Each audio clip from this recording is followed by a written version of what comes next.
दिलक चॉकलेटवा। अरे mummy mummy कह के पूछे लगलो हमर बेटवा के लगतै के जे दिलक चॉकलेटवा।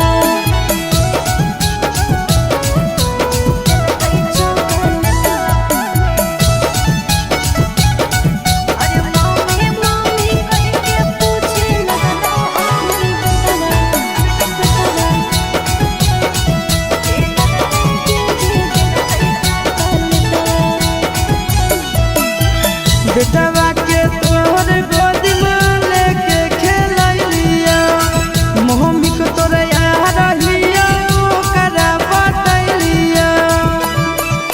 सुना बहुआ हमर है छौड़ा बड़ होशियार रे कहे लगले हमारा मिललो आज तोर यार गे। अबे छोड़ी तोहर बउआ के खुश लिया ओकरा से हम पापा कहवलिया। अरे मम्मी मम्मी कह के पूछे लगलो हमर बेटवा के लगतै के जे दिलकै चॉकलेटवा।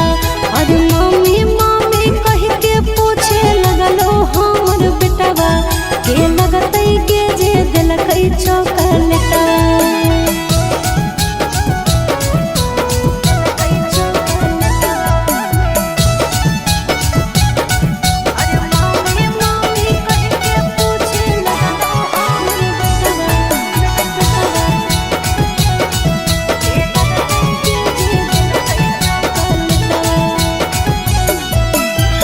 बेटा तोर कौन ऐसा गुलाबा में पढ़ा फटर फटर आइला इसमें बात करहा।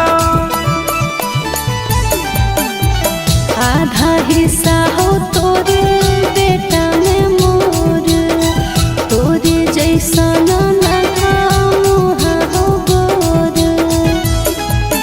भले ओकर चिंटू राजा हो बाबा नीलो सकल वाया सितवे से साफा।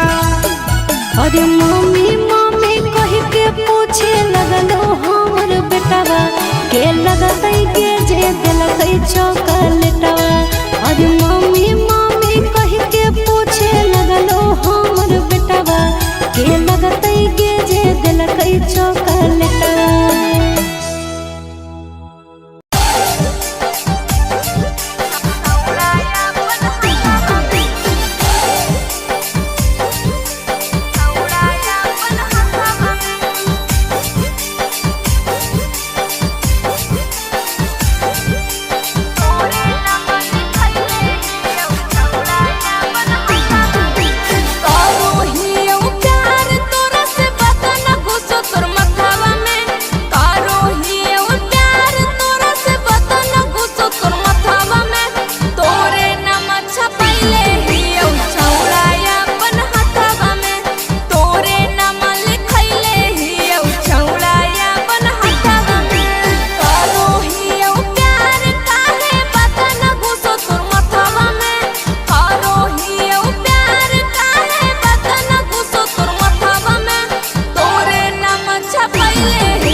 मत